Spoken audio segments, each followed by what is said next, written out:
The night air tasted of blood and ash. The moon, a merciless silver eye in the black sky, watched without judgment as I knelt in the snow. It was no longer white. A great dark blossom of crimson had stained the ritual circle, steaming in the frigid air, its coppery scent thick enough to choke on. It was my father's blood, and it was on my hands, cooling against my skin, dripping from the tips of claws I never knew I possessed in such measure.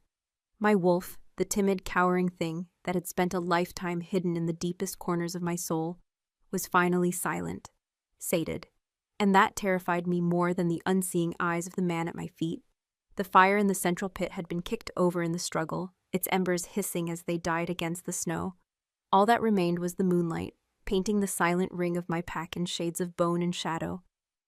Fear was a living thing among them, a scent more potent than the blood. It rolled off them in waves, the acrid tang of it burning my nostrils. They stared, their powerful warrior forms frozen. Their eyes, some human, some glowing with the feral light of the wolf, fixed on me, on the Omega daughter, on the murderer. My father, Alpha Valerius Cavora, lay broken before me. The silver treaty torque he had intended to force upon my neck lay twisted in the slush, its intricate carvings of sun and moon clogged with gore. He had raised me to bow, to obey, to be a silent, beautiful piece in his political games. My only worth, he'd told me 1,000 times, was the alliance my mating would secure. Tonight, he had tried to seal that bargain, to mark me as property for a southern alpha I'd never met. His claws had pressed against the soft flesh of my throat, not with the loving possession of a father, but with the cold ownership of a master branding his livestock. And something inside me, something ancient and wild that had slept for 22 years, had woken up and screamed no. I didn't remember the shift. I only remembered the pressure, the humiliation, the cold silver against my skin, and then a surge of white-hot rage that had felt like the moon itself pouring into my veins.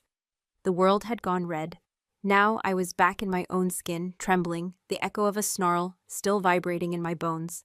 My ceremonial white dress was ripped to shreds, spattered with the lifeblood of the man who gave me mine. A low whimper broke the suffocating silence. It came from Alara, my father's Luna.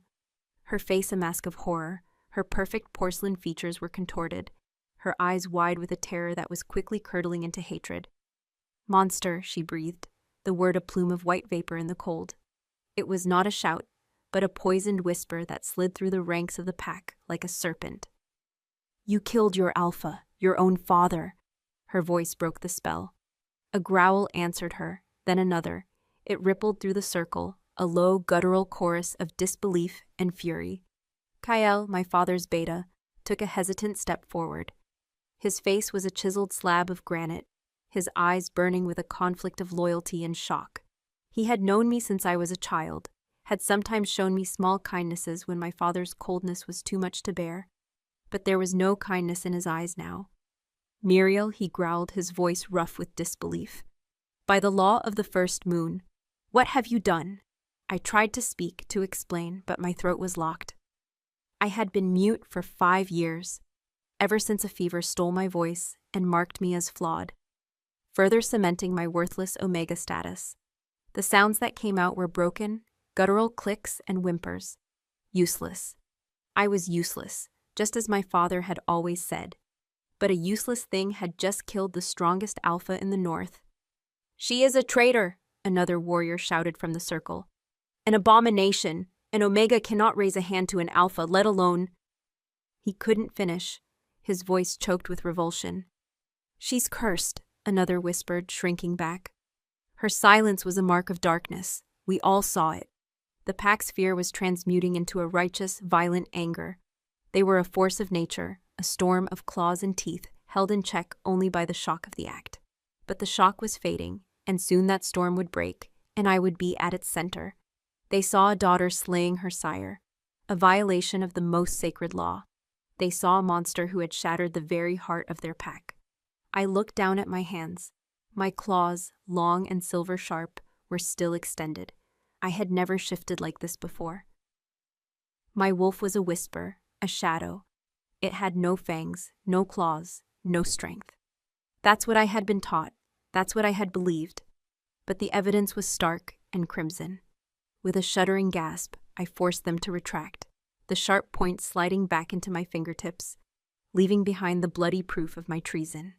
Kael took another step forward, his hand resting on the hilt of the ceremonial dagger at his belt. The law is clear: patricide, alphacide. There is only one sentence. You will be unbound from the pack soul, your spirit cast into the eternal winter. You will die before the sun rises. His words were a death knell. Unbound. It was a fate worse than death, to have your spiritual connection to the pack severed, to be cast out into an empty void while your body was executed. A final, absolute annihilation. My heart hammered against my ribs. A frantic bird trapped in a cage of bone. This was it. My one act of defiance would be my last. A lifetime of submission had ended in a single fatal moment of rebellion. I closed my eyes, picturing my mother's face, a faint memory of warmth and a lullaby sung in a language older than the pack.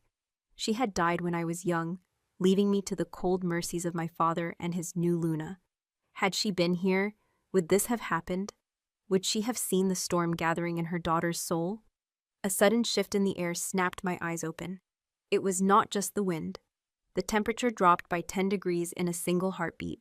The angry growls of the pack died in their throats, replaced by uneasy whines. The very scent of the forest changed.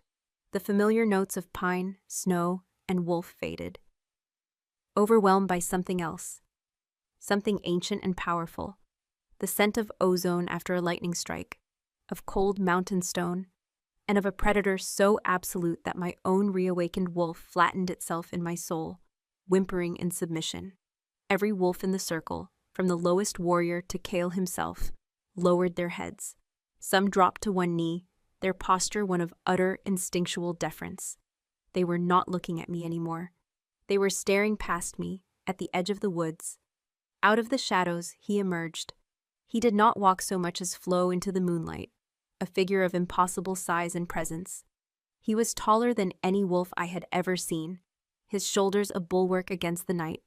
He wore no furs, only dark leather that seemed to absorb the light around him. A long, dark coat billowed behind him, untouched by the snow at his feet. His face was all harsh angles and shadow, framed by hair as black as a raven's wing. A wicked scar cut from his left temple down across his cheekbone, a pale white line against his sun-darkened skin, but it was his eyes that held the world captive. They were not gold or blue or brown like other shifters. They were the color of a winter storm cloud, a deep swirling gray that held the light of the moon within them. And they were fixed, with an unnerving, predatory focus, entirely on me. King Ravion Dathros, the alpha of alphas, ruler of all the northern clans. Whispers of him were used to frighten pups. They said he was born from the heart of a blizzard, that his soul was bound to the unforgiving spirit of the mountains. They said he had killed his own uncle to take the throne and united the warring clans through sheer, brutal force of will. He ruled from his stone fortress in the highest peaks, a place so remote and cold it was called the Crown of Winter. He rarely descended, and when he did, it was only to pass judgment or to wage war. His presence silenced everything, the wind, the pack, the frantic beating of my own heart. He moved through the parting warriors as if they were reeds in a river, his gaze never leaving me. He stopped just outside the blood-soaked circle, his stormy eyes taking in the scene. He looked at my father's body, his expression unreadable. He looked at the horrified faces of the council elders. Then his gaze returned to me, kneeling in the snow, covered in my father's blood. Kyle, summoning a courage I wouldn't have thought possible, finally spoke, his voice strained.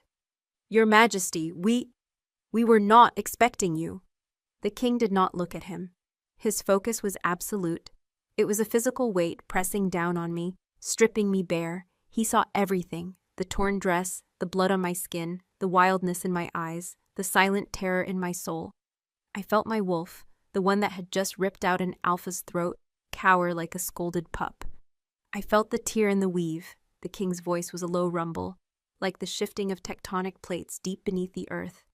It was a voice that held no warmth, only immense, ancient power. An alpha's life thread severed. He took a step into the circle. The snow crunched under his boots. He walked past my father's corpse without a second glance and stopped directly in front of me, looming over me like a mountain. The scent of him was overwhelming, a clean, cold smell of ice and iron and something else, something uniquely his. A wild, untamed musk that spoke of absolute dominance. I was forced to crane my head back to look up at him, my throat exposed. Alara found her voice again, sharp and shrill with a sycophantic panic. "She is a demon, Your Majesty. She murdered her father, the Alpha. She has committed the ultimate treason. The law demands her life." King Ravion still did not look away from me. It was as if no one else in the clearing existed. He crouched down, balancing on the balls of his feet with a predator's grace. Now we were eye to eye. His gray eyes were not cold, I realized. They were burning with a low, intense fire, like embers banked deep in a hearth. He was studying me, not as a criminal, but as a puzzle. Slowly, as if not to startle a wild animal, he lifted a hand. It was a large, calloused hand, bearing scars of its own. He reached out and brushed his thumb against my cheek, right where a splash of my father's blood was drying.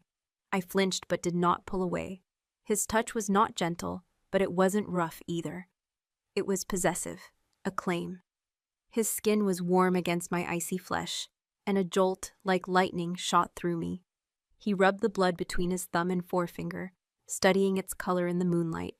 His gaze flickered back to mine, and for the first time, a flicker of something that might have been an emotion crossed his face. It was not disgust, it was not anger. It was a dark, knowing curiosity. "They call this treason," he murmured, his voice so low it was meant only for me, a gravelly vibration that resonated deep in my chest. He leaned closer, his scent filling my senses, making my head spin. "They see a broken law." He held my gaze, and in the depths of his stormy eyes, I saw not a reflection of the monster the pack saw, but something else entirely. I saw the flash of my own wolf, wild and free. I saw the fire that had consumed me, and I saw him recognize it, not as a crime, but as a kindred force. He breathed, his thumb stroking my jawline, a gesture of ownership that made the breath catch in my throat. "See a crown being forged." His words hung in the frozen air, an impossible shield against the wave of hatred directed at me. A crown being forged. The pack did not understand. They stared at their king, their alpha of alphas, their faces a mixture of confusion and awestruck fear. They had expected a swift, brutal sentence. Instead, he had spoken a prophecy. King Ravion rose to his full, intimidating height, pulling me up with him in a single, fluid motion. His hand was locked around my upper arm, his grip firm, but not painful. It was the grip of a man who was used to taking what he wanted, a grip that tolerated no resistance. I stumbled, my bare feet numb against the frozen, blood-soaked ground. I was suddenly aware of how small I was beside him, of the tattered remnants of my dress and the blood cooling on my skin. He was a mountain of dark leather and quiet, lethal power, and I was a broken, blood-stained creature caught in his shadow. "Your Majesty," Kale's voice was strained, cracking the silence. He took a half-step forward, his loyalty to my father's memory warring with his instinct for self-preservation. "The law, the sacred law is absolute. She has shed the blood of her alpha. She is forfeit." The king turned his head slowly, and for the first time, he acknowledged my father's beta. The full weight of his stormy gaze fell upon Kael, and I felt the man flinch as if struck. The air crackled with unspoken power. "The law serves the pack, Beta Kale." Ravion's voice was deceptively soft, yet it carried to every corner of the clearing. "It ensures strength. It culls weakness. Look at your fallen alpha." He gestured with his free hand toward my father's body. Slain by an Omega daughter, he sought to barter like livestock. Where was his strength in that moment? Where was the wisdom that the law is meant to protect? No one answered. The accusation in his words was clear. Valerius Kaivora had been found wanting. His death was not a crime against the pack's strength, but a consequence of his own weakness. It was a brutal, Darwinian logic that sent a chill colder than the wind through the assembled wolves. "I am the law now," the king declared, his gaze sweeping over them all. It was not a boast. It was a simple statement of fact, and my judgment is not for you to question. He turned back to me, his attention once more absolute. His eyes roamed over my face, then down my body, a slow, possessive appraisal that made my skin prickle with a strange heat. He saw the trembling in my limbs, the defiance warring with terror in my eyes. "Come," he said, the single word a command that resonated in my very bones.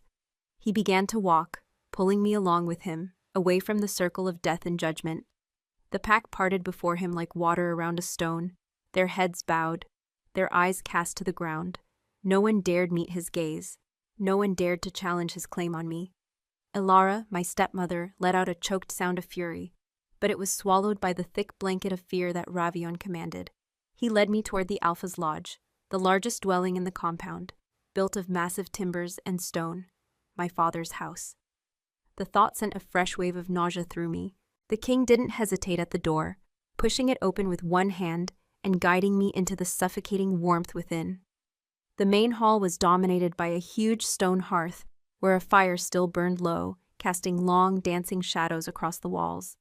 Furs were thrown over heavy wooden furniture, and the mounted heads of great beasts, bears, elk, shadow cats, stared down with glassy eyes.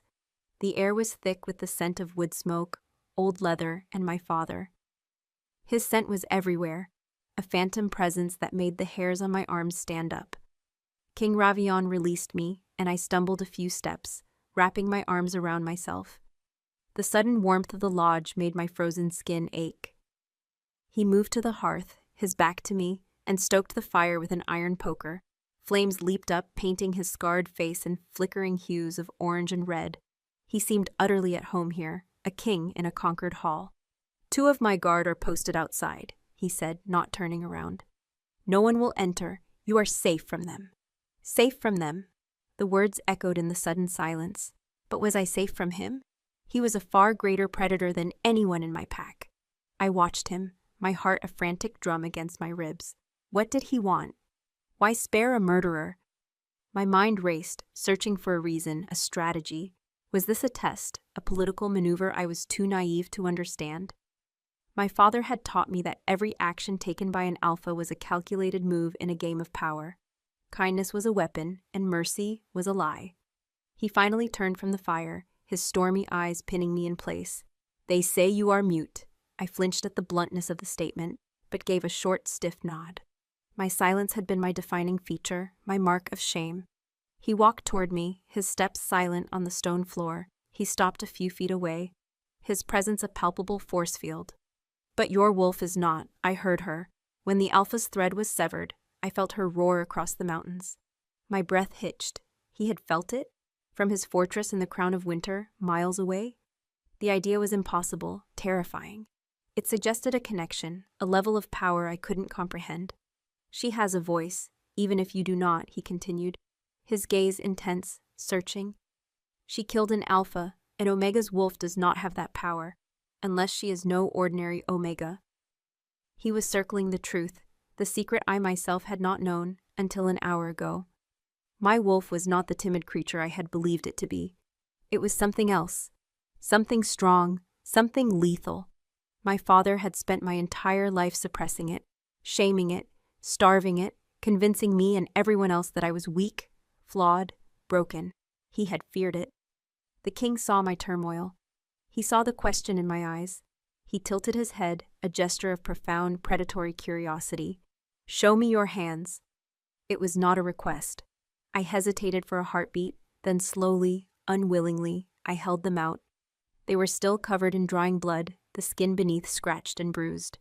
He stepped closer, close enough that I could feel the heat radiating from his body. He took my right hand in his large, warm fingers engulfing mine. His touch was electric, sending another shocking jolt up my arm. He turned my hand over, his thumb tracing the lines of my palm, smearing the blood. His eyes were fixed on my fingertips. "Again," he commanded softly. My mind went blank. "Again?" "Let them out," he clarified, his voice a low growl. "The claws." I stared at him, my throat tight with panic. I didn't know how I had done it before. It had been an instinct, a primal reaction to a mortal threat. I had no conscious control over it. I tried to focus, to call on that deep, wild part of myself. But there was only fear. I shook my head, a small, helpless gesture. A pathetic whimper escaped my lips. His stormy eyes flickered up to meet mine. There was no anger in them, no impatience, only a deep, unwavering focus. He taught you to fear her, didn't he? Your father, he caged her inside you. His thumb stroked the center of my palm, a strangely intimate gesture.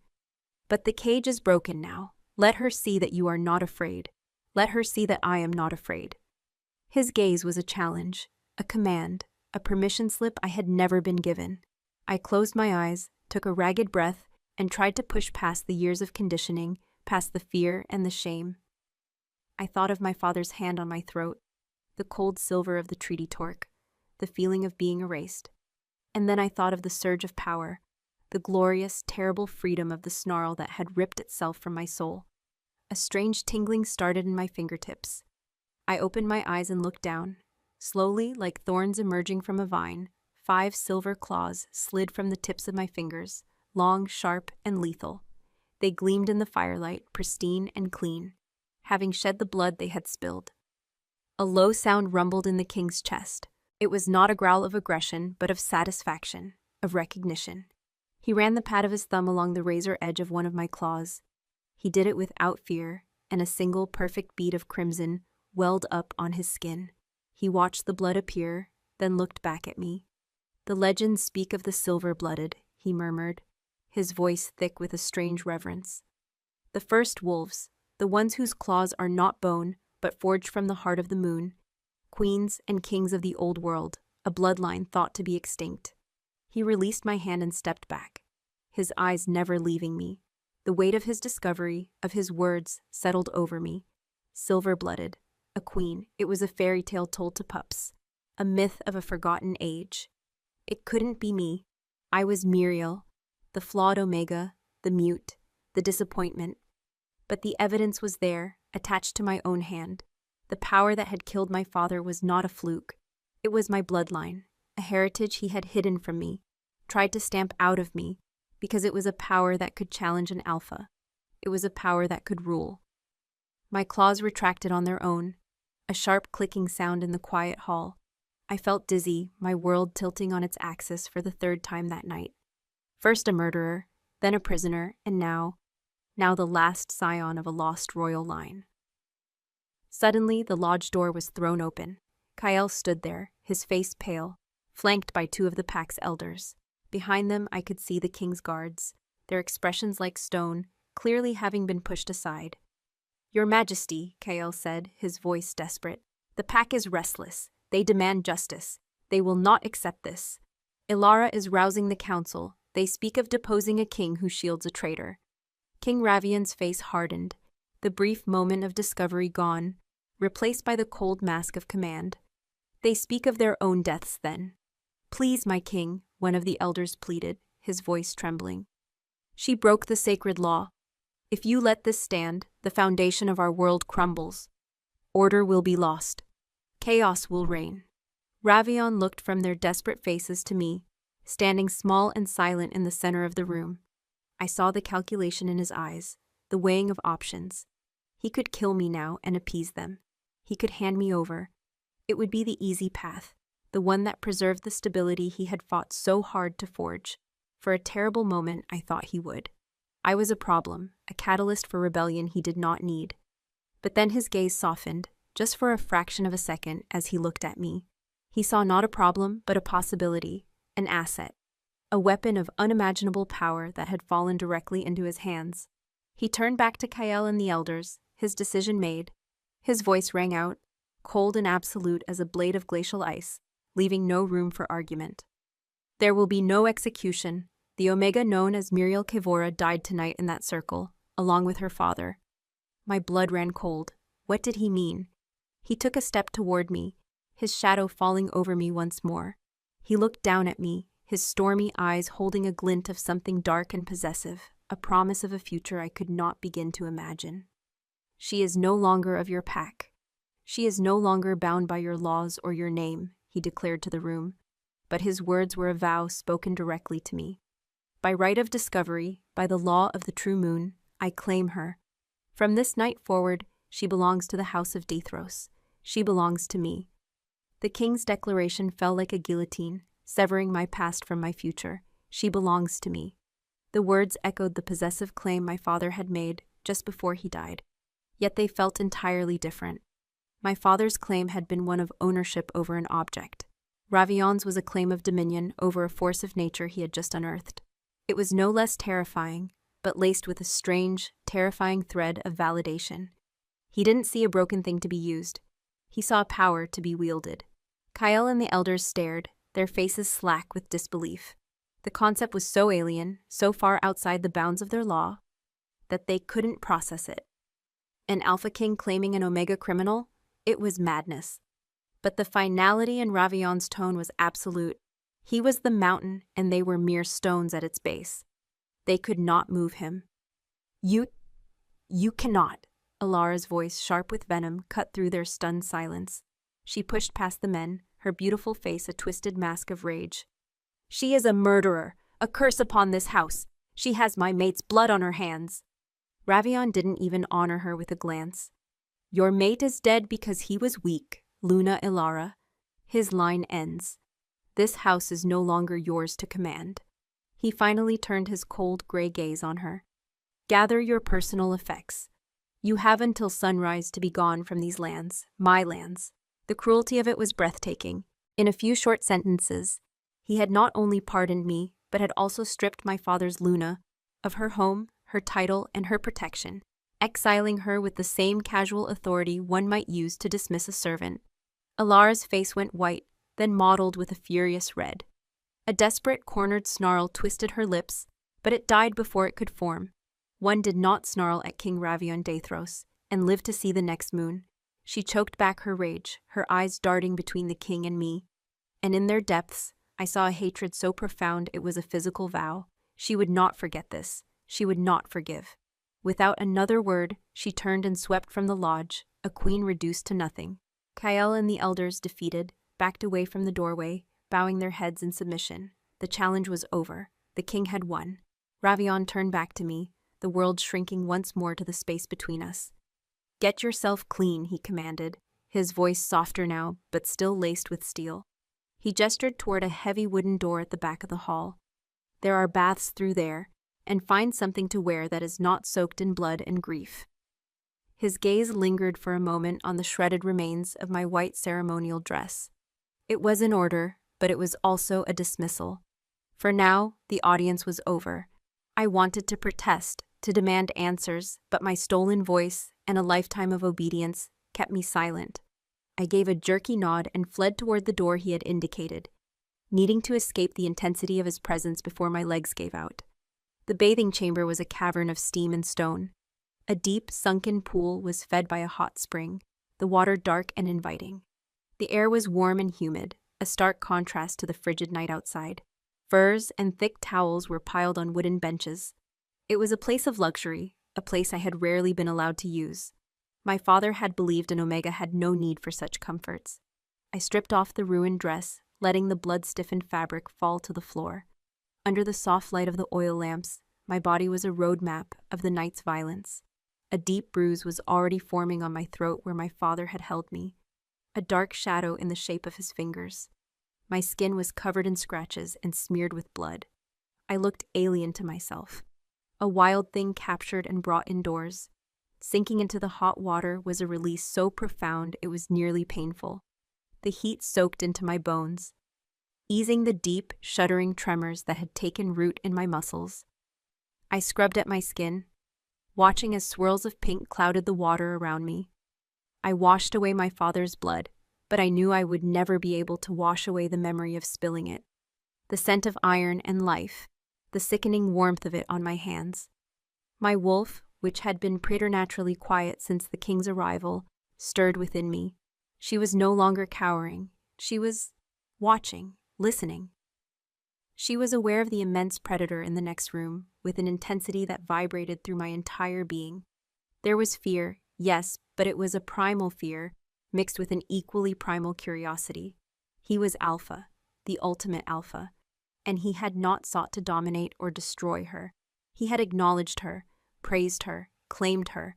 This was a new and dangerous feeling, this sense of being seen, and my wolf didn't know whether to fight it or surrender to it.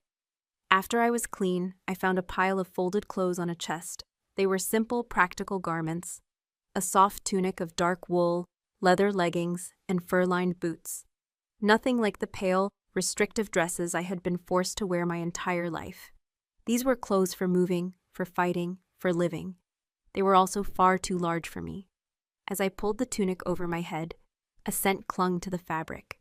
It was faint, but unmistakable. Ozone, cold stone, and that unique, wild musk. They were his clothes. The thought sent a strange, illicit thrill through me. I was dressing myself in the king's scent, wrapping myself in his territory. I rolled up the sleeves and cinched the waist with a leather cord, but the tunic still hung down to my mid-thighs, more a dress than a shirt. Clad in the garments of the man who now owned my life, I felt both protected and marked, a piece of his property. When I re-entered the main hall, he was standing by a large table, studying a map of the northern territories that was spread across it.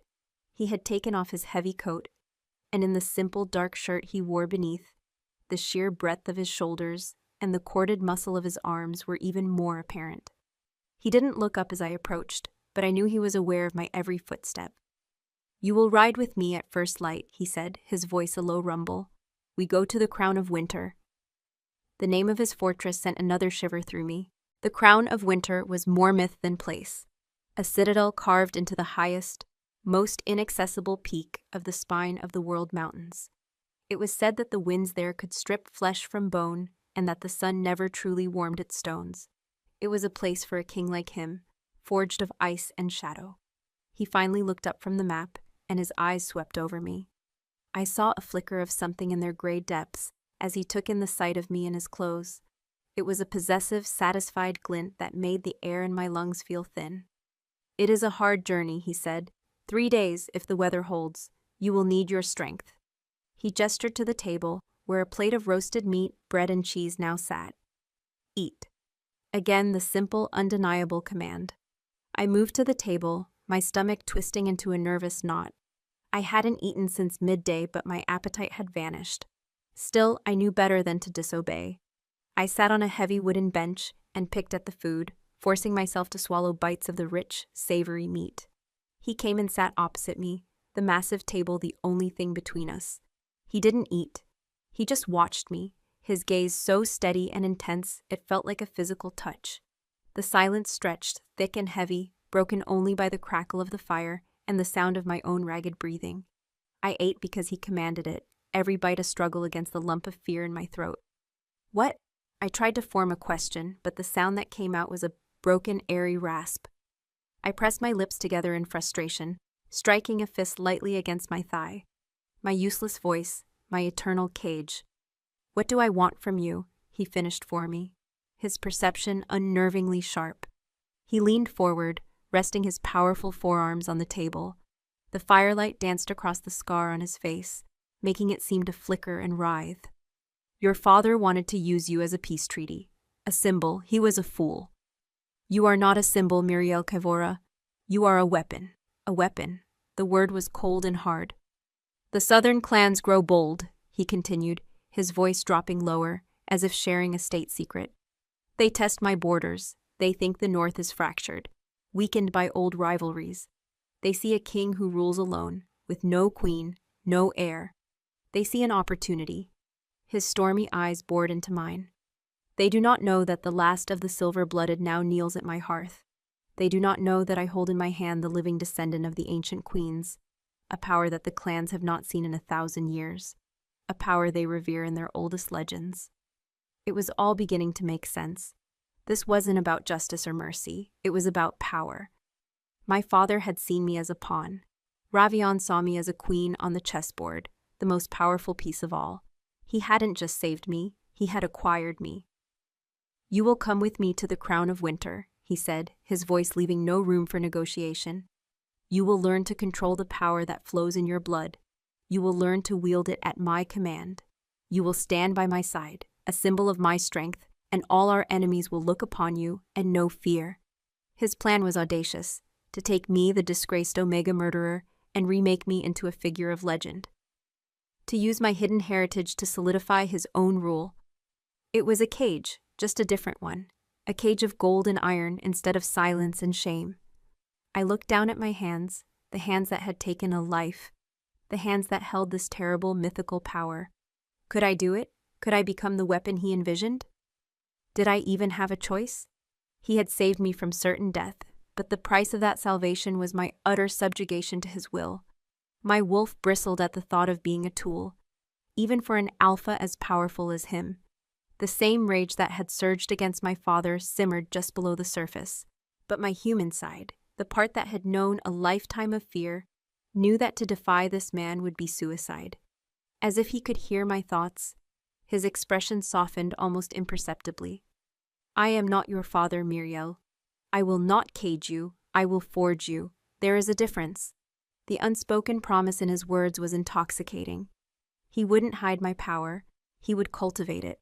He wouldn't demand my silence, he would give my power a voice. It was a dangerous bargain, trading one master for another, but the alternative was a cold grave in the snow. I finished the last of the bread, my resolve hardening. I would go with him, I would learn, I would survive. And one day, perhaps, the weapon he was forging would be my own to command. I finally met his gaze, my chin lifted slightly. I couldn't speak, but I hoped my eyes conveyed my decision, my reluctant acceptance. He seemed to understand. He gave a slow, satisfied nod. Good, he rumbled. Get some rest. The journey begins before dawn. He stood and walked toward a corridor leading to the Alpha's chambers, my father's chambers. He paused at the doorway and looked back at me, one last command hanging in the air. And you will sleep where I can see you, here, by the fire. His meaning was clear. I was not to be trusted. I was his prize, his weapon. But I was also a dangerous, unknown quantity. I was a prisoner in my own home, under the watchful eye of a king who saw me as both a prophecy and a threat. And as I lay down on the furs by the hearth, wrapping myself in his scent, I knew my life as Muriel Kevora was truly over. I was now just a piece in the king's brutal, magnificent game. And as I drifted into an uneasy sleep, I felt his gaze on me from the shadows, a constant, possessive weight that promised a future forged in blood and ice. Sleep offered no escape. It was a shallow, restless state, haunted by the ghost of my father's scent in the hall, and the oppressive weight of the king's presence from the shadows. I was awake before the first hint of gray light touched the sky, my body stiff and cold despite the furs. The fire in the hearth had burned down to a pile of glowing embers, offering little warmth against the deep chill of the lodge. King Ravillon was already moving, a shadow of purpose in the gloom. He was dressed for travel, his long coat swirling around him, the scent of cold leather and the night air clinging to him. He was a force of nature, impatient to be unleashed upon the world. He did not speak to me. He simply tossed a heavy, fur-lined cloak onto the bench where I had slept. The command was implicit. I scrambled to my feet, wrapping the cloak around myself. It was heavy and smelled of him, a constant, invasive reminder of my new status as his possession. 2 horses stood waiting outside, their breath pluming in the frigid air. One was a massive black destrier, all muscle and barely contained energy, his, undoubtedly. The other was a smaller, sturdy-looking mare, her coat the color of winter frost. His 2 guards, the ones from the night before, were there, their faces as impassive and hard as the frozen earth. They moved with a silent, lethal efficiency, strapping packs to the saddles. No one from my pack was visible. They were hiding in their lodges, their fear of the king outweighing their hatred for me. It was as if I had already ceased to exist here. As Ravillon mounted his horse in one fluid motion, I saw a flicker of movement at the edge of the compound. It was Kael. He stood half hidden in the shadows of the smithy, his face a mask of conflict and regret. Our eyes met for a fraction of a second. I saw no pity there, only a grim finality. He had chosen his path, survival, and that path did not include me. I turned away, a cold knot tightening in my stomach. This place was no longer my home. It never had been. The journey was a brutal lesson in the king's world. We rode hard and fast, leaving my father's lands behind within the first hour. The familiar forests and gentle hills gave way to a harsher, more primal landscape. The trees grew taller and darker, their branches heavy with snow. The ground rose steadily, becoming rocky and treacherous. We were climbing into the spine of the world, the mountain range that formed the backbone of the north, and with every league we traveled, the air grew thinner and colder. Ravillon rode at the head of our small procession, setting a relentless pace. He moved through the wilderness not as a visitor, but as its master. He seemed to draw strength from the biting wind and the unforgiving terrain.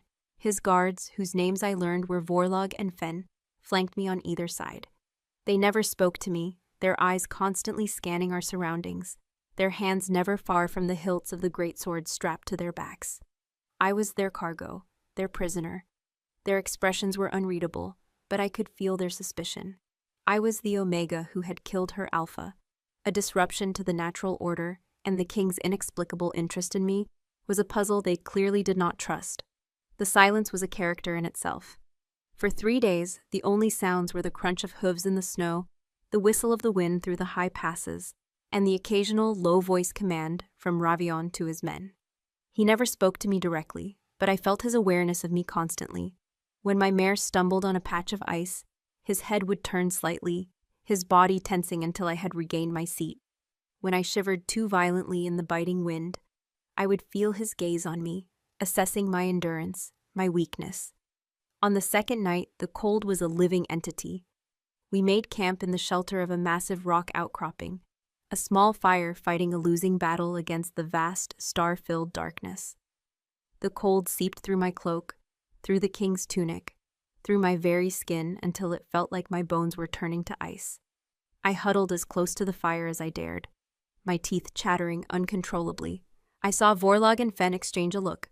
I was a liability, a soft creature from the lowlands who would freeze to death before we ever reached their king's fortress.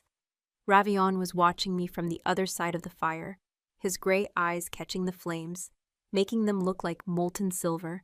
He had been sharpening a long, wicked-looking knife, the rhythmic scrape of steel on stone the only sound in our camp. He stopped. For a long moment, he just watched me shake, his expression unreadable. I expected a harsh word, a command to stop being weak. Instead, he stood up, walked around the fire, and came to stand behind me.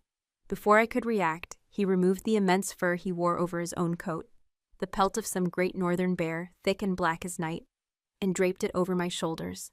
The weight of it was staggering, pressing me down, but the warmth was instantaneous. A wave of profound heat that chased the deep chill from my bones, and with it came his scent, undiluted and overwhelming. It filled my senses, a dizzying mix of iron, ice, and pure male predator. It was terrifying and, to my shame, deeply comforting. My shivering subsided. His fingers brushed the back of my neck as he settled the fur, a brief, callous touch that sent a bolt of lightning straight down my spine. My wolf, dormant and watchful, stirred at the contact, a low hum of awareness vibrating through me. He returned to his place without a word, picking up his knife and resuming his task as if nothing had happened. But everything had changed. It wasn't kindness, I knew that. It was preservation. He was protecting his asset, his newfound weapon. But the physical reality of the gesture, his warmth enveloping me, shielding me from the killing cold, was a form of intimacy I had never known. It was a silent acknowledgement, a connection forged in the heart of the brutal, indifferent wilderness. On the third day I saw it. We crested a high, windswept ridge, and Fen pointed with a gauntleted hand. The crown. It stole the breath from my lungs. It was not a castle built upon a mountain. It was the mountain itself, reshaped by impossible strength and will.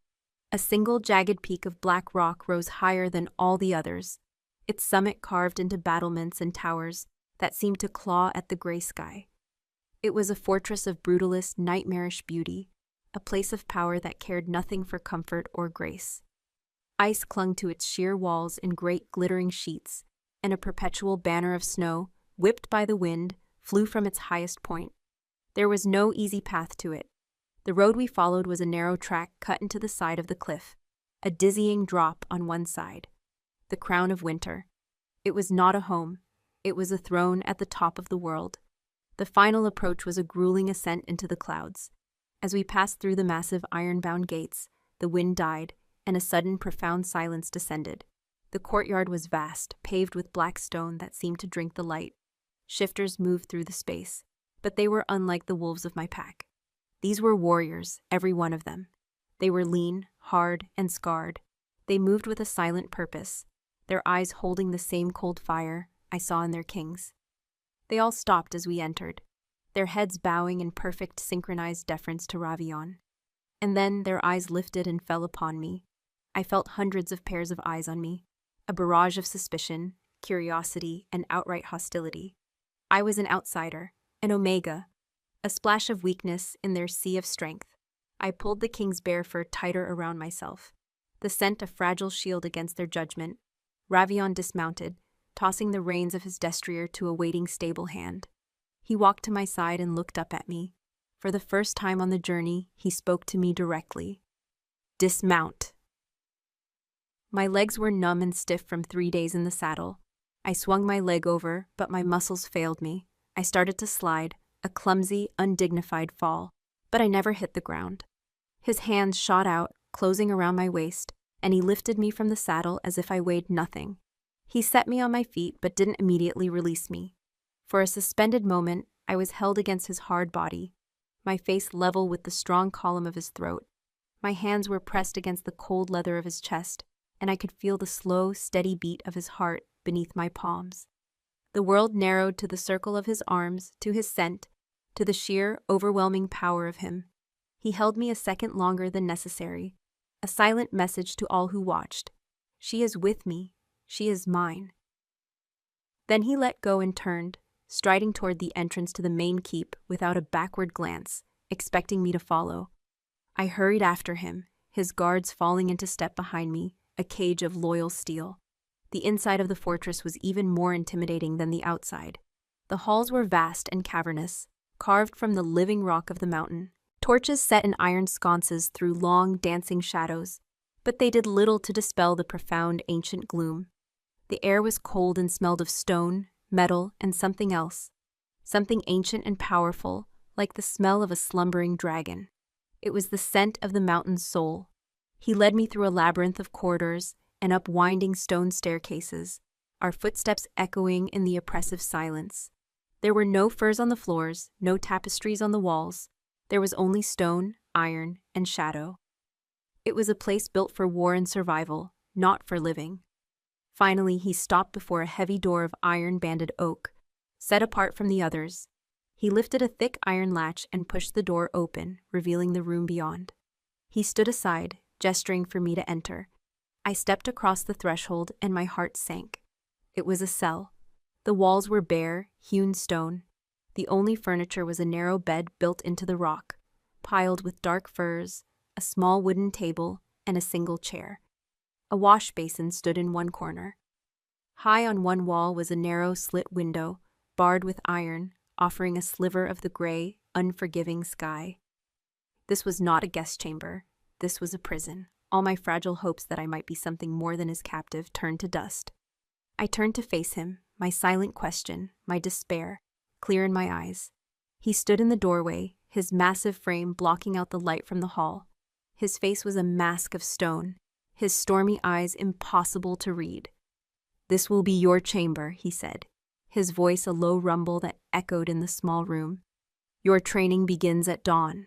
He saw the flicker of rebellion, the spark of fear in my expression. He took a step into the room, crowding me, his presence sucking all the air from the space. He leaned down, his face close to mine, and his voice dropped to a gravelly whisper that was more terrifying than any shout. "Your father taught you to be a lamb. I will teach you to be the wolf." He held my gaze for a heart-stopping moment, a silent battle of wills passing between us. Then he stepped back, his expression unchanged. "Pray to the old gods, Silver Blood," he murmured, his gaze dropping to my hands, a stark reminder of the power they held. "Pray that you learn quickly, for I am not a patient teacher." With that, he turned and pulled the heavy door shut. The sound of a thick iron bolt sliding into place on the outside was like the world ending. I was alone, a prisoner in a stone cage at the top of the world, left with only his chilling promise and the terrifying dawn to come. The dawn came not as a light, but as a lessening of the dark. The sliver of sky visible through my window turned from black to a bruised purple-gray. Sleep had been impossible. The unfamiliar silence of the stone fortress was more deafening than any sound, broken only by the mournful howl of the wind outside and the frantic, trapped animal beating of my own heart. I had spent the night alternating between pacing the small confines of my cell and sitting on the edge of the bed, my hands clenched into fists, replaying the king's final words. I will teach you to be the wolf. The bolt on my door scraped back with a deafening screech of metal on metal, and the door swung inward. It was not Ravion. A woman stood there, tall and severe, her hair the color of iron filings, braided back so tightly it pulled at her temples. She was older, her face a roadmap of hard-won battles and a life lived without softness. Her eyes, a pale, washed-out blue, were as cold and sharp as chips of ice. She wore the same dark leather and furs as the male warriors, a long knife strapped to her thigh. The king awaits you in the training yard, she said. Her voice was like stones grinding together. She looked me up and down, her lip curling in a faint, almost imperceptible sneer. It was a look I knew well, the look of someone assessing my worth and finding me lacking. I am Greta. I am to see you are dressed and fed. Do not be slow. She tossed a bundle of clothes onto the bed. They were similar to what I had been given before, sturdy leggings, a wool tunic, boots, but these were smaller, clearly meant for a woman, and made of tougher material. There was no argument in her posture, no room for questions. I stripped off the king's tunic, feeling a strange pang of loss as I folded it and set it aside. It had been my only shield. Dressing in the new clothes, I felt exposed, stripped of his scent, of his claim. I was just myself again. The Omega, the outsider. Greta led me through the cold, winding corridors. The fortress was waking, and I saw more of the king's people. They were all like Greta, hard, silent, watchful. Their gazes followed me, heavy with a mixture of curiosity and contempt. Whispers followed in our wake, too low for me to hear the words, but the tone was unmistakable. I was a spectacle. The king's new pet. The murderer from the lowlands. I kept my eyes forward, my chin high, channeling a defiance I did not feel. The training yard was a vast, open space at the heart of the fortress, its floor a mixture of hard-packed earth and dark sand, surrounded by high stone walls. The air was frigid, and my breath plumed in front of me. Warriors were already there, engaged in brutal, punishing exercises. The clang of steel on steel rang through the air, along with the grunts of exertion and the thud of bodies hitting the dirt. They fought with a ferocity that was terrifying, a dance of death that was both chaotic and precise. This was not the ritualized combat of my pack. This was training for true war, and in the center of it all was him. King Ravion was bare-chested despite the killing cold, his skin gleaming with a light sheen of sweat. Steam rose from his body as if he were a living forge. He was sparring with two of his largest warriors at once, a massive, double-bladed axe in his hands. He moved with a speed and grace that was impossible for a man his size. The great axe, a blur of silver, a seamless extension of his body. He was not just fighting them, he was teaching them. His movements economical and devastatingly effective. He disarmed one with a flick of his wrist and sent the other sprawling with a sweep of his leg, all without breaking the rhythm of his breathing. He was magnificent, terrifying, a god of war in his own arena. He saw me approach with Greta, but he gave no sign, continuing his spar for several more minutes. It was a deliberate display of power. He was reminding me of what he was, of the chasm of strength that separated us. Finally, he dismissed his opponents with a curt nod and strode toward me, grabbing a cloth to wipe the sweat from his brow. The muscles in his back and shoulders coiled and shifted like great serpents under his scarred skin. "You are late," he said, his voice a low growl. His gray eyes, burning with exertion, raked over me.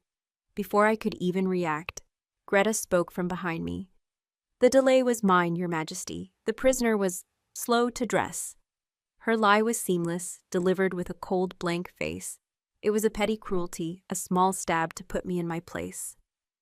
Ravion's gaze flickered to her, then back to me. He saw the flash of indignation in my eyes, the slight clenching of my jaw. He knew she was lying, and he did not care. "Leave us," he commanded her.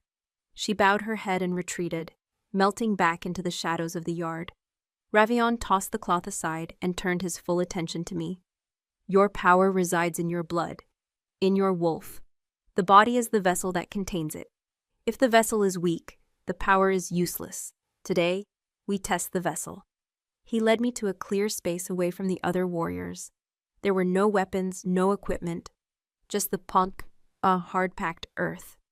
Your father kept you soft, he stated, circling me like a predator assessing its prey.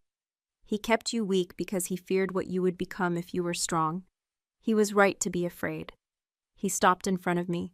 The first lesson is survival. You will fight me. The words were so absurd my mind couldn't process them.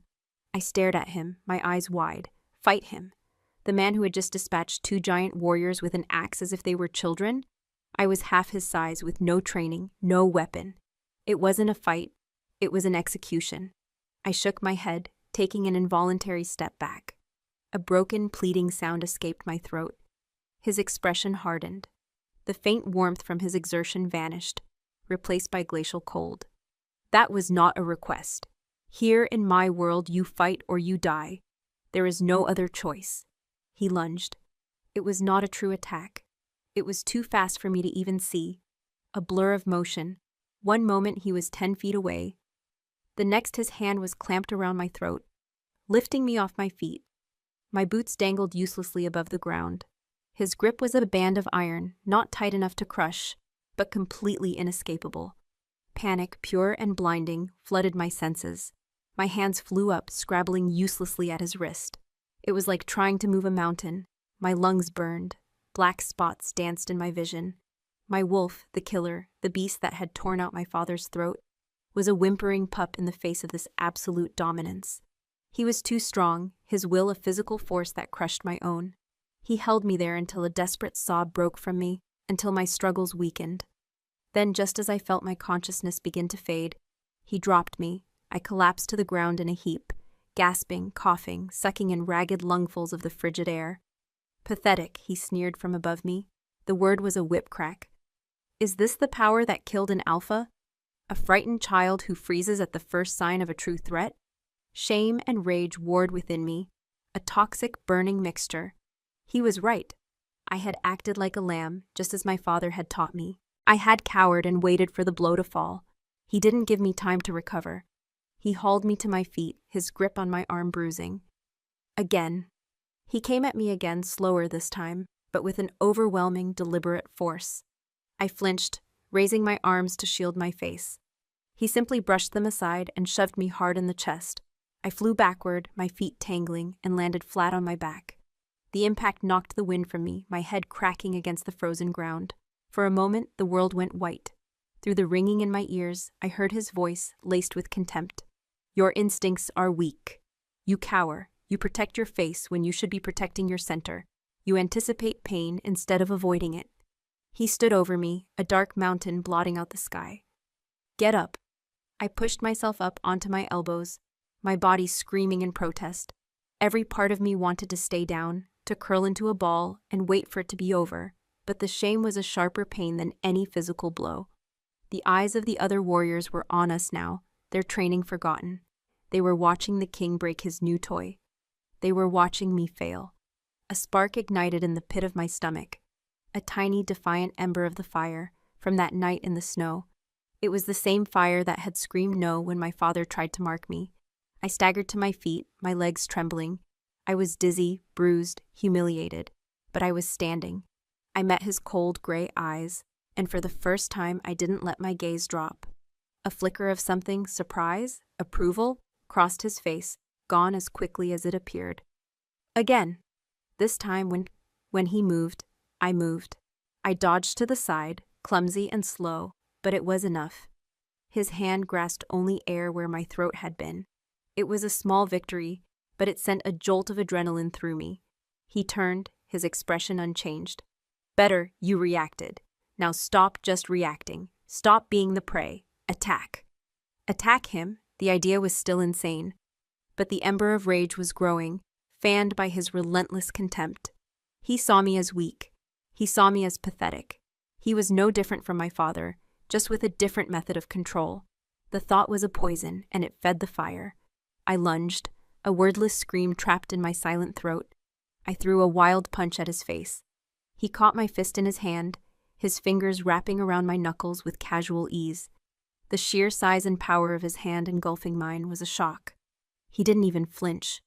Your power is not in your fists, he said, his voice a low, patient growl. He squeezed. Not enough to break bones, but enough to send a sharp, grinding pain through my hand. It is in your blood, in your wolf. You are trying to fight like a human. You are not a human, not entirely. He twisted my arm, forcing me to my knees. Call her, let her out. He was asking me to do the one thing I had been trained my entire life to suppress, to unleash the beast, to become the monster. She is there, and he pushed, his voice dropping, becoming almost hypnotic. I can feel her, hiding behind your fear. She is not afraid of me. Let her see through your eyes. I closed my eyes, the pain in my hand, a sharp focusing point. I pushed past the fear, past the humiliation, and reached deep inside myself. I searched for the rage, for the glorious, terrible power that had saved me. I called to my wolf, not with words, but with need, with desperation. A low growl vibrated in my chest. It wasn't mine. It was deeper, more guttural. It was hers. The tingling started in my fingertips, the familiar, frightening sensation. Ravion released my hand and stepped back, giving me space. Yes, he breathed, his voice filled with a dark, triumphant satisfaction. There she is. I opened my eyes. The world seemed sharper, the colors more vivid. The scents of the yard, sweat, cold metal, blood, and the overwhelming scent of the Alpha King were a symphony in my nostrils. I looked down at my hands. The silver claws had emerged, long and gleaming in the bleak morning light. The power hummed under my skin, a terrifying, exhilarating song. Now, Ravion said, his own body shifting into a relaxed, predatory crouch. A low growl rumbled in his chest, an answer to my own. His gray eyes began to glow with a faint inner light. Now we fight. The world dissolved into a maelstrom of instinct. The line between Muriel and the wolf blurred, then vanished. There was no thought, only a singular burning purpose. To answer the challenge of the predator before me. A snarl, deep and vicious, ripped from my chest as I launched myself at him. I was a blur of desperation and newfound power, my silver claws extended, aiming for the broad, unprotected expanse of his chest. He moved with the impossible grace of a shadow. He didn't retreat. He simply shifted his weight, a subtle, economical movement, and my attack sliced through empty air. My momentum carried me past him, and I stumbled, spinning to face him again, my claws gouging furrows in the frozen earth. The watching warriors let out a collective, scornful laugh. Too slow, Ravion's voice was a low taunt, a stone skipping across the surface of my rage. You telegraph your every move. You attack with your anger, not with your mind. The condescension in his tone was fuel. The fire inside me roared hotter. I came at him again, not with a single wild slash, but a flurry of them. I was faster this time, the power humming in my veins, sharpening my senses, lending speed to my limbs. Left, right, high, low, my claws became silver arcs of death, weaving a web meant to trap and tear. It was like fighting the wind. He parried every blow, not with a weapon, but with his own body. He used his forearms, covered in thick leather bracers, to deflect my strikes. Sparks flew as my claws scraped against the hardened material. Each impact sent a jarring shock up my arms, but he didn't give a single inch of ground. He was a mountain, and I was a storm breaking against it, my fury spending itself on his unyielding strength. He wasn't attacking me. He was testing me, gauging my speed, my strength, my control, or lack thereof. His stormy eyes, glowing with that feral light, missed nothing. They tracked my every move, my every breath, my every shift and balance. He was deconstructing me, learning me, and I was helpless to stop it. The wolf inside me grew frustrated. She was a creature of absolute lethal purpose, and this dance of deflection was an insult. She wanted blood, she wanted the kill. She surged, pushing against my human consciousness, demanding more. A wave of dizziness washed over me as the primal power intensified. The world tilted, the edges of my vision turning red. I let out another vicious snarl and fainted left, then spun, dropping low and sweeping my right hand toward his legs, aiming to sever the tendons in his ankle and bring the mountain crashing down. It was a cunning, vicious move, one I didn't know I was capable of. It came from a place of pure predatory instinct. For the first time, I caught him off guard. A flicker of surprise widened his eyes. He leaped back, but he wasn't quite fast enough. The tips of my claws sliced through the leather of his trousers and across the hard muscle of his calf. 4 thin, parallel lines of red welled up instantly, stark against his skin. Blood, his blood, I had drawn his blood. The training yard fell silent. The clang of steel, the grunts of exertion, it all stopped. Every warrior froze, their eyes wide with disbelief and horror. A collective gasp seemed to be sucked from the air. They stared at the blood on their king's leg, then at me, as if I had just committed the ultimate blasphemy. One of the guards, Vorlog, took a half-step forward, his hand dropping to the hilt of his sword, his face a mask of cold fury. Ravion raised a hand, a gesture so small yet so absolute that Vorlog froze in place. The king didn't look at his guard. He didn't look at the stunned audience. His gaze was locked on me. He looked down at the wound I had given him, at the blood trickling down his leg and staining the dark sand. A slow, terrible smile spread across his face. It was not a smile of warmth or humor. It was the smile a wolf gives when it has finally cornered its prey. A baring of teeth that was all predator. "There," he breathed, the word a plume of white in the cold air. It was filled with a dark, terrifying pride. "There is the queen." The red haze in my vision receded, a tide of pure adrenaline leaving me trembling in its wake. The reality of what I had done crashed down on me. I had struck the king. I had made him bleed. In any other pack, under any other alpha, I would have been killed on the spot for such an insolent act. My brief moment of triumph curdled into ice-cold terror. I scrambled backward, my claws retracting into my fingertips as if burned. The wolf retreated, cowering once more, leaving me, Muriel, exposed and utterly terrified. I fell onto the hard-packed earth, my breath coming in ragged, panicked sobs. I had gone too far. I had sealed my own fate. He stalked toward me. He didn't limp. The wound on his leg might as well have been a scratch. Each step was deliberate, heavy with menace. He was no longer the teacher. The test was over. The god of war was descending upon me, and his smile promised retribution. I squeezed my eyes shut, bracing for the blow that would surely end my life. I had been a fool to believe he saw me as anything more than a disobedient animal to be broken. I waited for the pain, for the end. But it didn't come. Instead, I felt his presence loom over me, blocking out the sky. Strong hands gripped my shoulders, not with violence, but with an irresistible strength, and hauled me to my feet. He held me there, his face just inches from mine. His stormy eyes were blazing, but not with anger. It was something else, something hotter, more intense. A possessive fire that seemed to scorch my very soul. He was so close I could feel the heat rolling off his body, see the flecks of silver in his gray irises. His scent was overwhelming, a primal mix of sweat, blood, and dominance that short-circuited my thoughts. "Do not ever, Ka," he growled, his voice a low vibration that resonated through his hands and into my bones. "Cower from the power you wield. You have the blood of queens in your veins. You drew the blood of a king. You will look him in the eye while you do it." His gaze dropped to my lips, and for a heart-stopping second, I thought he was going to kiss me. The thought was so shocking, so terrifyingly intimate, that a whimper escaped my throat. The sound seemed to break the spell. His eyes flickered, the intense fire banking slightly, his expression becoming unreadable once more. He released me so abruptly I stumbled. He turned his back on me and faced his stunned warriors. "The training is over for today," he announced, his voice ringing with absolute authority. "The rest of you, back to your drills. Vorlog Fen, you are with me." He strode from the training yard without another look at me, his 2 guards falling into step behind him. The other warriors, after a moment of hesitation, slowly resumed their activities, but the energy had shifted. They kept casting furtive glances at me, their expressions no longer just contemptuous, but tinged with a new, grudging fear.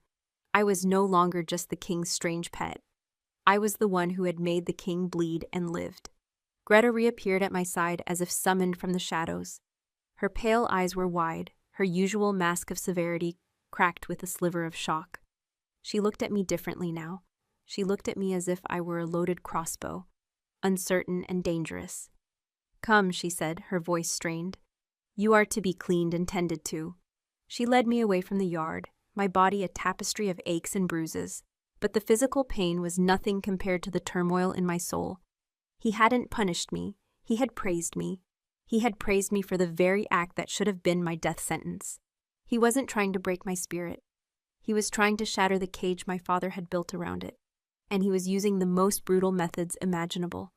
Greta took me back to the bathing chambers, a different set this time, smaller and more utilitarian. She left me with a rough towel and a block of harsh soap, her parting look a mixture of fear and resentment. As I sank into the steaming water, the heat was a sweet agony on my bruised skin. I watched the dirt and grime of the training yard wash away, but the confusion remained. What did he want from me? To be a queen? To be a weapon? Were they the same thing in his world? He pushed and pulled, one moment a brutal tyrant, the next, something else. Something that looked at my ferocity, not as a flaw, but as a virtue. He had held me, his scent enveloping me, his voice a possessive growl, and my traitorous wolf had not struggled. She had recognized him, recognized a mate to her own wildness, an equal. I pushed the thought away, horrified. He was my captor, my master, but the memory of his thumb brushing my jaw, of his fur cloak warming me, of the dark pride in his eyes when I made him bleed.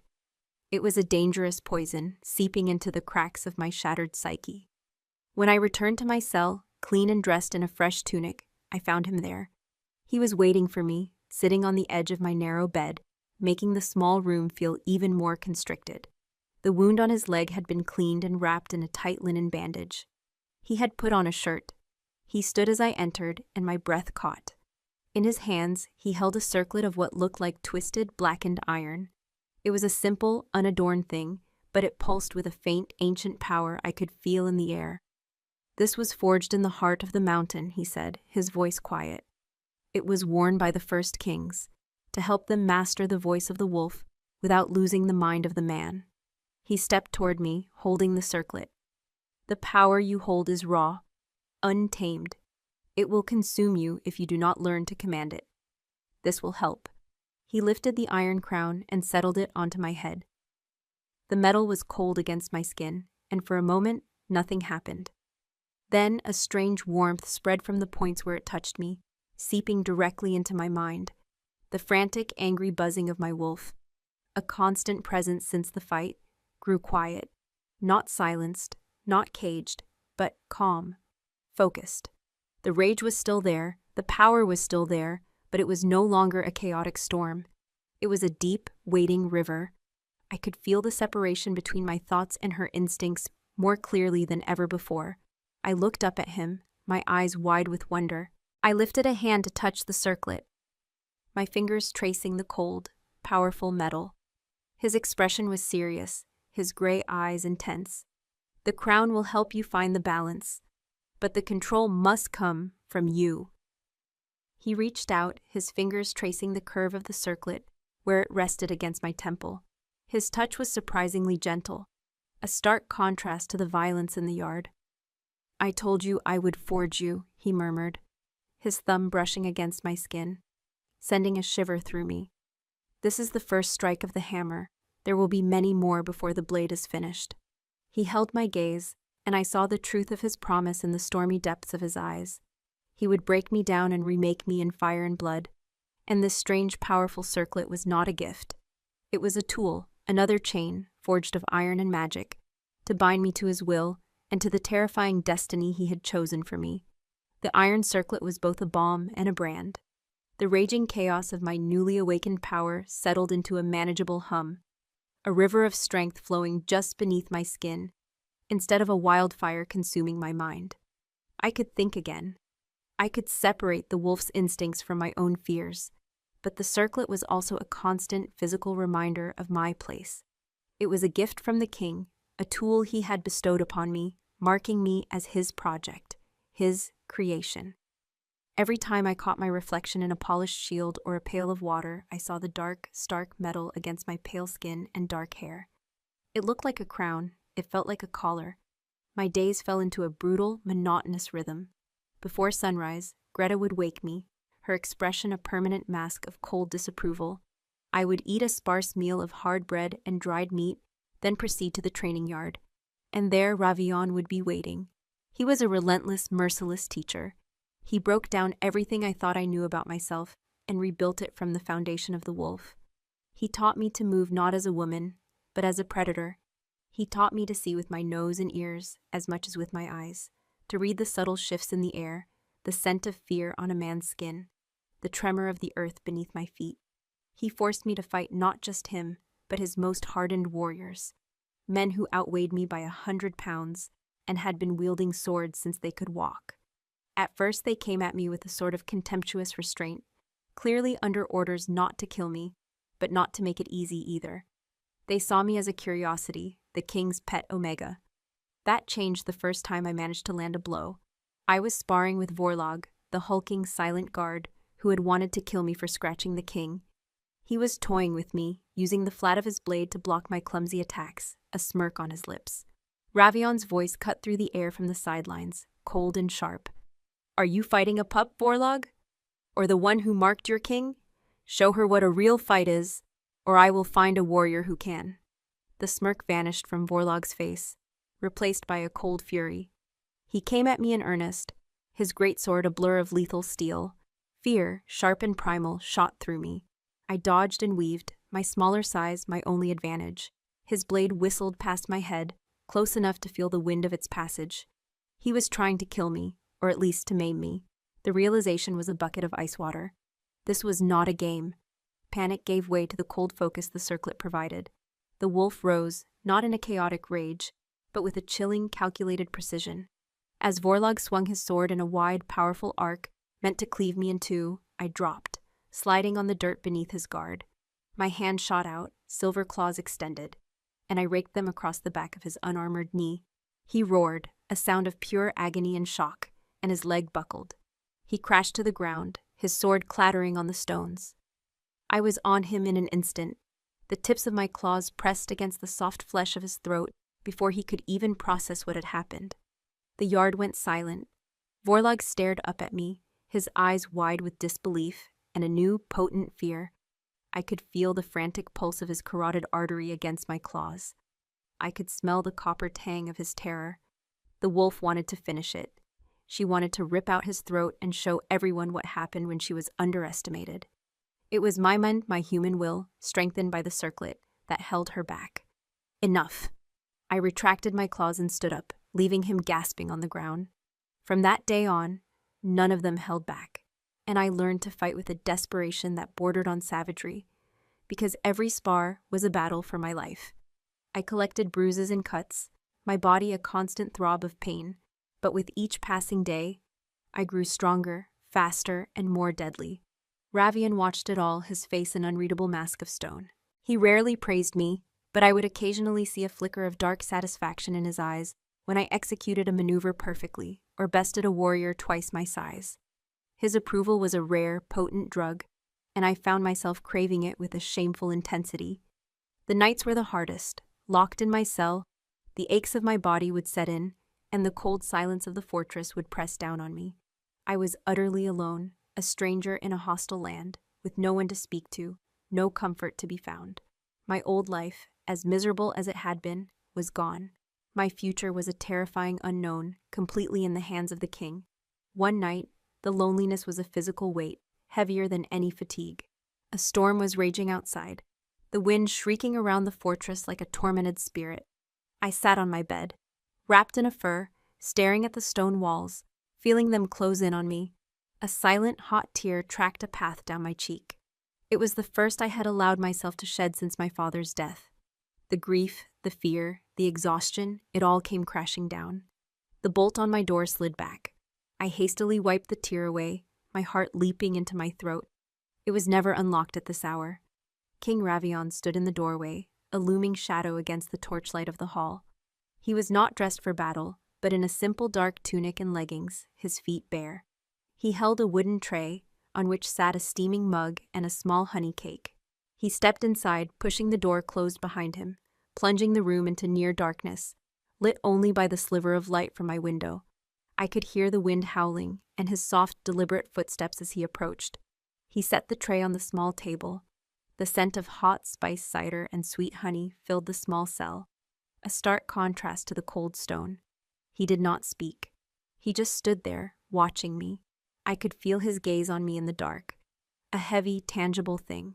The silence stretched, thick with unspoken questions. Why was he here? This was a breach of our routine, an intrusion into the carefully constructed roles of king and prisoner, teacher and student. Finally, his low voice rumbled through the darkness. The storm is keeping the sentries on the outer walls busy. I brought you something to warm you. It was the closest thing to a kindness he had ever shown me, apart from the fur cloak on our journey. It was so unexpected. It left me speechless, or more speechless than usual. I wanted to ask why. Why this small gesture? Why now? Was this another test? But I had no voice to ask. Instead, I just stared at him, my confusion and suspicion warring with a desperate, foolish flicker of gratitude. He seemed to understand.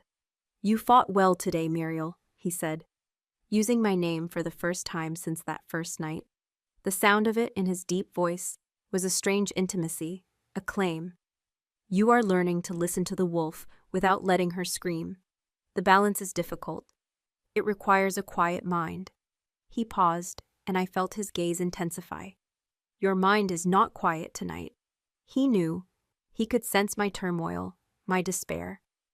The thought was both terrifying and strangely comforting, to be seen so clearly, so completely.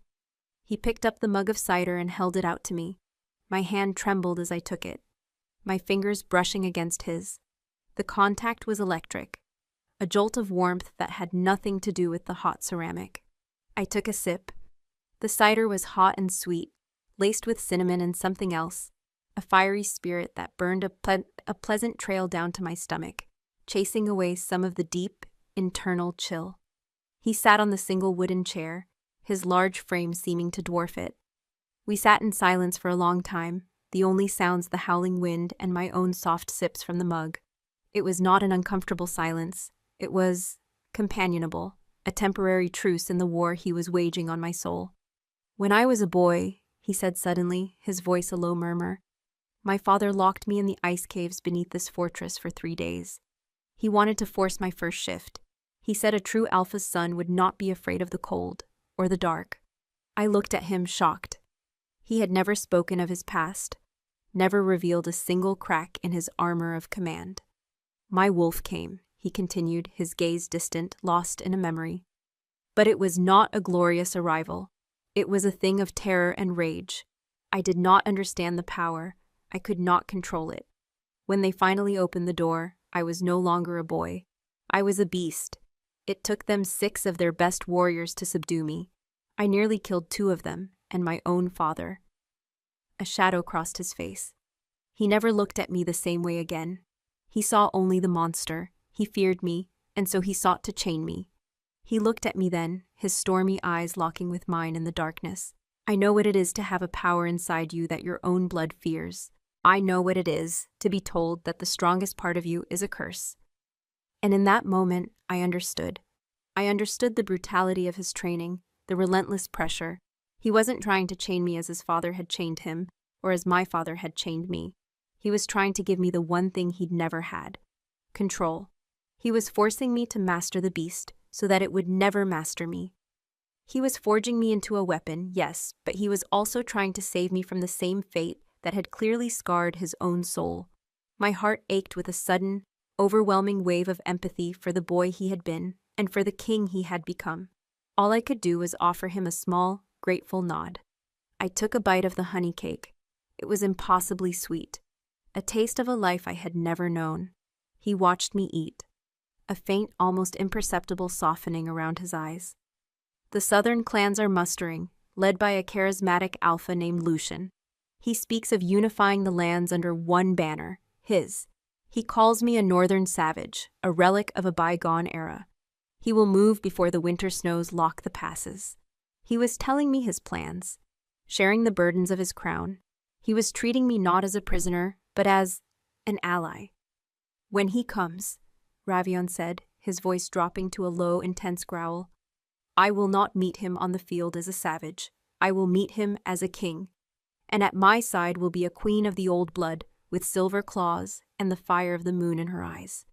They will look upon you, and their legends will come to life. Their armies will break before they even draw their swords." He stood up, his great frame filling the small cell once more. The moment of truce was over. He was the king again, and I was his instrument of war. He moved to the door, then paused, his hand on the latch. He looked back at me over his shoulder. "The crown feels like a chain now," he said, his voice a low murmur that was almost lost in the shriek of the wind. "But one day, Muriel, you will find it is the key." He opened the door and was gone, leaving me alone in the darkness with the dying warmth of the cider, the lingering sweetness of the honey, and the terrifying, exhilarating weight of his prophecy. He hadn't just shown me a glimpse of his past. He had shown me a glimpse of our future, and for the first time, I wasn't sure if I was his prisoner or his partner. The wind that swept across the high battlements of the crown of winter was no longer my enemy. It was a familiar voice, a singer of old songs, a carrier of scents from the vast northern wilderness that was now my kingdom. It whipped the heavy, deep blue cloak from my shoulders and played with the loose strands of my dark hair, but it could not chill me. The fire within saw to that. 2 years. 2 years had passed since the day Ravian had brought me here, a broken, blood-stained Omega. 2 years since he had begun to hammer me into something new. The blade he had promised to forge was finished. I was no longer Muriel Kaivora, the pawn. I was Muriel Dathros, queen of the northern clans, and the iron circlet I still wore felt less like a collar and more like an anchor to the immense power that now answered my every call. Below me, the fortress was alive with the energy of a pack preparing for war. Not a war of defense, but of unification. The southern clans, under their charismatic Alpha Lucian, had indeed come. They had expected to find a fractured north led by a brutal relic. They had found a legion, united under a king and queen, who fought as one soul in 2 bodies. I remembered the day Lucian's envoy had arrived. He had swaggered into our great hall, all polished armor and condescending smiles, speaking of progress and a new civilized way. He had addressed Ravion, ignoring me completely, until Ravion had simply raised a hand and said, "Address my queen. Her word is my law." The envoy's gaze had shifted to me, his disbelief comical. He saw a woman, slender and silent, seated on a throne of black stone beside the great king. He saw a weakness. I had simply met his gaze and let a single silver claw extend from my fingertip, gleaming in the torchlight. I did not need to speak. The gas from the envoy, the sudden acrid scent of his fear, had been answer enough. The legends of the silver-blooded had done their work, but it had not been enough to deter Lucian. His ambition was a fire that could not be quenched by old stories. And so the war had come. It had been a brutal, bloody affair, but Ravion had not hidden me away. He had put me at the forefront. On the battlefield, mounted on a snow-white mare beside his black destrier, I was a terrifying specter of myth come to life. My wolf, now a honed and disciplined partner, reveled in the glorious chaos of battle. My claws were not instruments of blind rage, but of precise, deadly justice. I moved through the enemy ranks like a reaper, a silver-clad ghost who broke their morale before their lines could even form. They were not fighting a woman, they were fighting a legend, and their courage failed them. We had not just defeated them, we had absorbed them. Ravion's vision was grander than mere conquest.